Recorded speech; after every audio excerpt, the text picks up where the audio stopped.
Bacall quizás no tenga un gran papel, como tú dices, pero su presencia en la película es importante. Hay un momento curiosísimo al principio, perdón, que es cuando tiene esa conversación en el que recuerdan cómo era George, el hijo de Barrymore, en la guerra, cómo ha muerto. Creo que está muy bien escrita, como alguien que ha vivido la guerra muy cercanamente. Huston luchó, hizo magníficos documentales de guerra. E inmediatamente es una sesión funeraria en honor del hijo y del amigo y del marido perdido. Salen al exterior y son una pareja perfecta. Es decir, cuando andan por el muelle camino de ese yate que han bautizado, por cierto, Santana, que era el nombre del yate de verdad de Bogart y de su casa de producción que fundó posteriormente, de repente hay sol, hay armonía en la pareja, se ha establecido un cierto feeling, una cierta situación. Es curioso cómo Huston es capaz de aprovechar esa situación para cambiar radicalmente una mujer que es gris, que se ha dedicado a quedarse allí un poco ayudando a su suegro en ese hotel perdido en Los Cayos. Lleva una blusa blanca, la falda larga, está muy guapa, ¿no? Y lleva una especie de zapatillas guapísima. Lleva unas zapatillas para compensar la altura, porque era más alta que Bogart, claro. Es una estética, la de él y la de ella muy similar. Yendo al plano de la estética, has hecho un comentario antes que a mí me interesa, que es esta película rodada ahora en los escenarios naturales de Los Cayos sería fantástica, porque hay una cosa que la película creo que recoge perfectamente, que es la atmósfera de Hemingway.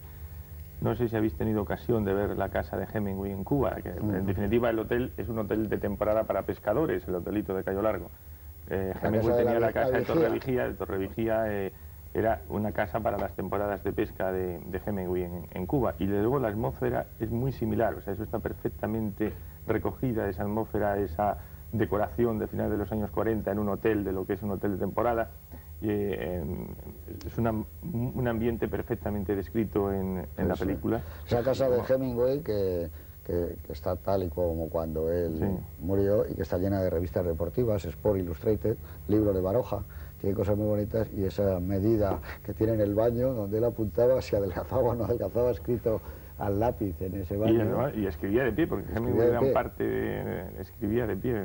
¿Cuál tiene su mérito con lo que trasegaba el bueno de Hemingway, ¿no? Escribir de pie? Sí, pues tiene ese ambiente. Hemingway es una presencia absoluta en la película esta y en todo. Estamos celebrando el centenario de Hemingway. Bueno, es que gran parte de estos personajes, incluso el hecho de obligar a Bogart a llevar a los Gaster a Cuba, es parte de lo que no cogió sino indirectamente Hawks en Tener y No Tener. Es decir, gran parte de la acción y de los personajes y de la moral de los personajes de esta obra de Maxwell Anderson, yo no sé si la obra, me parece que es del 38-39, la obra teatral de Maxwell Anderson, y no recuerdo en este momento cuándo escribió Tener y No Tener Hemingway, que debió de ser aproximadamente sobre esos años, pero probablemente es lo que sucede, o estaba en la atmósfera, o ha habido reportajes sobre los refugiados cubanos, sobre los Cayos, los periódicos, que es lo que acaba creando un cierto humus del que se aprovechan pues novelistas, dramaturgos, la distancia, ¿no?, entre los Cayos y Cuba. Y la recomendación que le hizo Huston a Hemingway, que le dijo: el tipo que mejor te puede adaptar de Killers, el cuento ese suyo, la obra maestra, Los asesinos, es Richard Brooks. Y entonces recibió una llamada a Richard Brooks diciendo: soy Hemingway, venga a verle, aquí hay un pasaje de avión.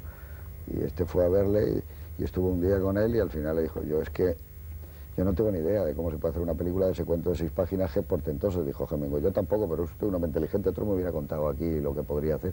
Que luego eso se hace en cine, por cierto, y está nominado el guión al Oscar, ¿no? Los asesinos. Hay una cosa en la película que me parece que lo habéis dicho alguno de vosotros, que es la creación de atmósfera, que yo creo que eso Huston lo hace muy bien.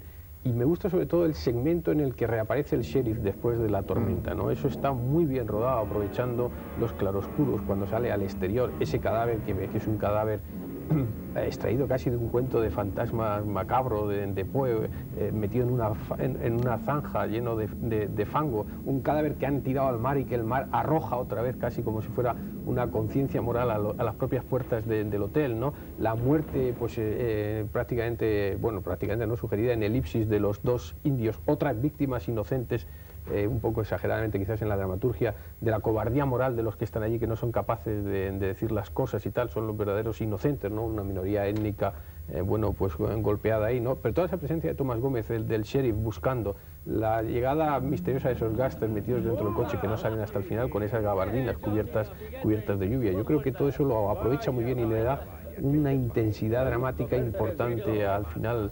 Luego hay una cosa, viendo estas películas, que tú dices, has citado Casablanca, Tener y No Tener y Cayo Largo, ¿no?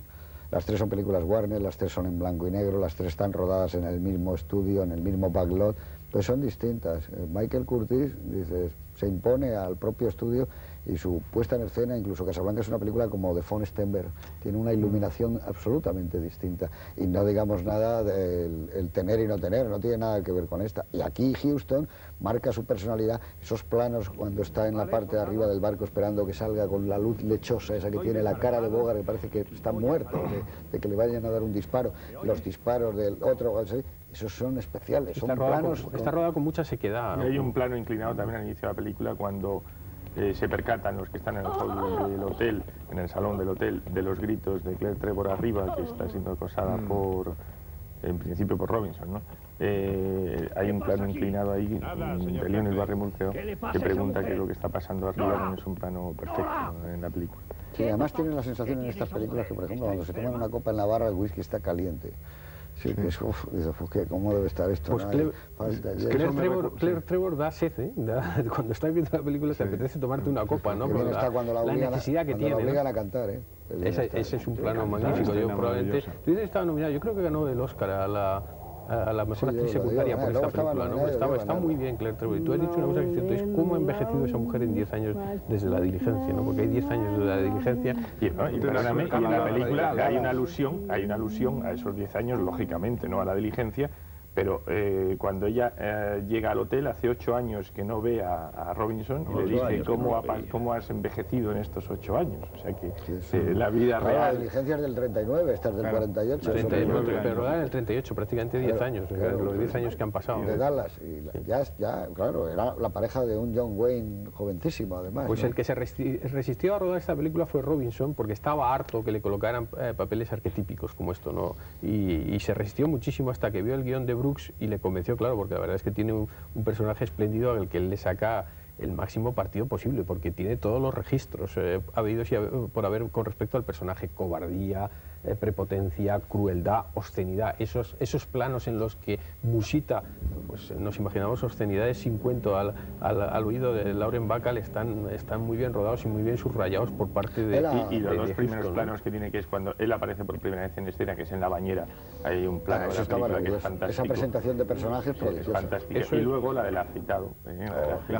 Además que no lo necesita, lo del afeitado no lo necesita en absoluto. Bueno, eso pasa en todas las películas, ya está afeitado previamente. Pero es una cosa tremenda, afeítame. En su libro de memorias, Huston define muy bien, lo ha visto muy bien, el personaje de Edward G. Robinson. Dice que cuando está en la bañera es como si fuera un crustáceo sin concha. Es una imagen muy visual, pero que define muy bien el personaje de Robinson. Yo creo que Edward G. Robinson es de los más grandes actores que ha dado el cine, porque además, en contra de su propio físico, y se ha enfrentado con actores estupendos. En Perdición, el papel que hace, que estaba bien Fred McMurray y Barbara Stanwyck, pero él, cuando habla del hombrecito ese que tiene dentro, es prodigioso. Pero incluso cuando sustituye a Spencer Tracy, que fíjate tú, de quien estamos hablando, que iba a haber hecho el protagonista del rey del juego, Cincinnati Kid, cuando la película la iba a haber rodado Peckinpah, luego la hace Norman Jewison, yo creo que maravillosamente. Magnífica pues espléndida. Yo sinceramente no creo que hubiera estado mejor Spencer Tracy que como está Edward G. Robinson en ese campeón del juego, el rey. Está insuperable, ¿no? Es una cosa prodigiosa, con esa barbita que lleva puesta. Esa es una cosa tremenda. El personaje también Robinson, que ha ido evolucionando a lo largo de su carrera, porque terminó haciendo incluso películas bastante blandas o sensibleras, ¿no? Hecho de todo, claro. Hecho de todo. Tú citabas que estaba prodigioso en Soylent Green. ¿Os acordáis cuando se muere? Sí. Cuando el destino nos alcance. Era unas pastillas verdes. Fleischer. Bueno, está impresionante también. Impresionante. Yo creo que es el último trabajo suyo, y el libro de Fleischer de Memorias cuenta que él sabía que se iba a morir y que él sabía que esa secuencia iba a ser la última de su vida y la pidió hacerla seguida. Pues y luego le montaron y estaba maravilloso.